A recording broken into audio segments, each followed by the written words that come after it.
So I brought the Launch X431 IMMO Plus with the xProg3 to help me fix Mini Coopers because that's what I do. I fix Mini Coopers, and it's worked out so well so far.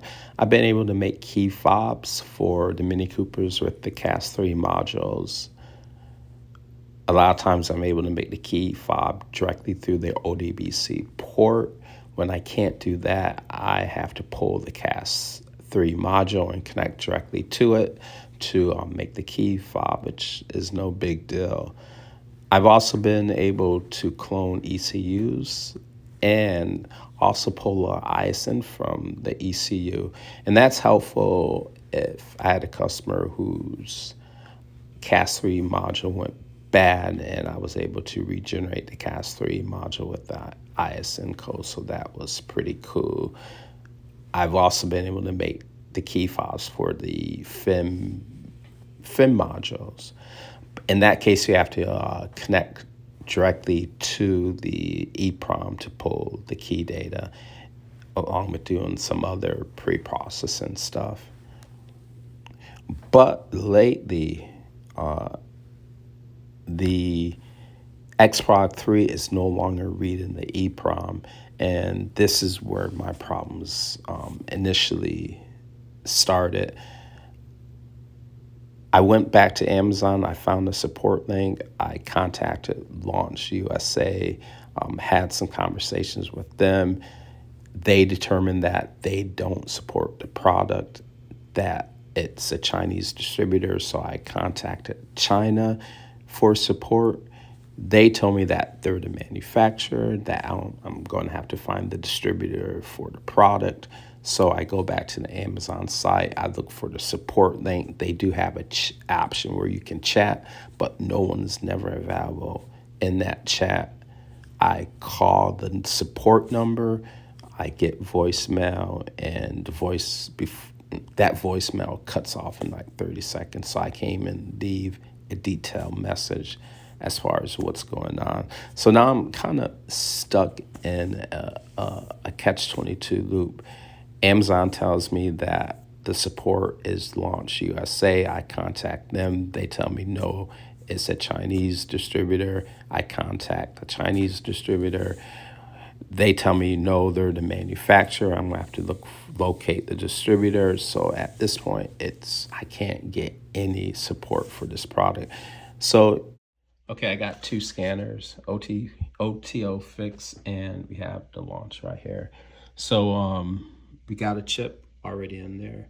So what I'm gonna do is I'm read the data from this chip, and then I'm just gonna move it over. There's the red one right there. I'm just gonna move it over to here and try to read the same data. So let's go ahead and read the data. So this is a ST, and we're reading 95, M95, and we're reading the M95 256, and we're going to choose EEPROM, and we're just going to go ahead and read.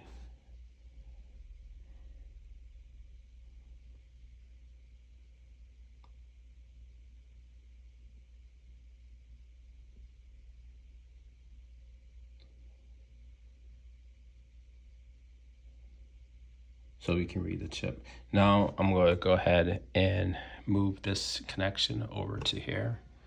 So I'll disconnect this one. I'm just going to move it over. We have our red line right here, and we're going to turn it over so we match. So I got it right there. Here, there's your red line. Let me just put this in there real quick and put this down. So we have our red data line over there. Okay.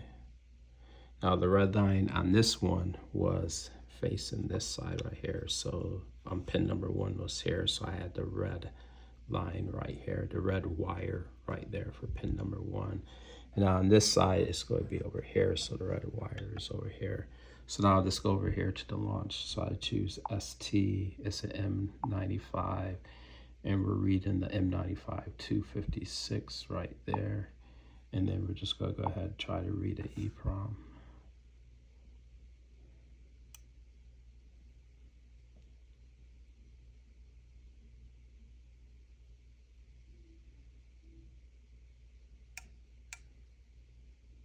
So I get failed communication with the chip.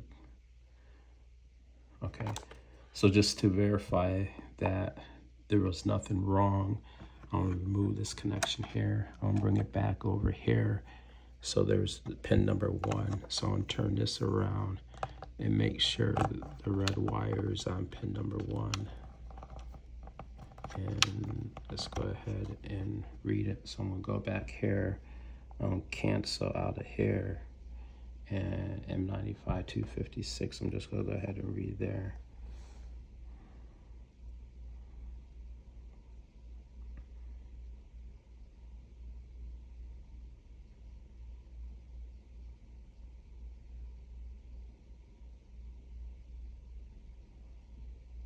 So we can read it.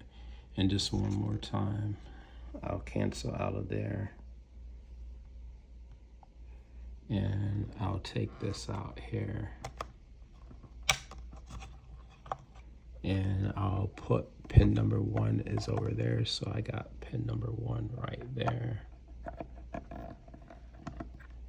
And we'll go ahead and read.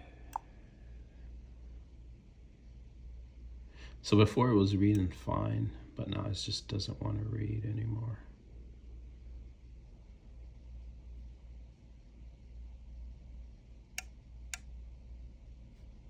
And we get this error message right here.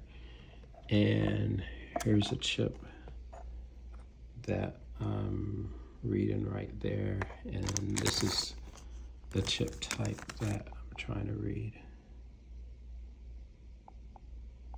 So for some reason, it just doesn't read chips anymore.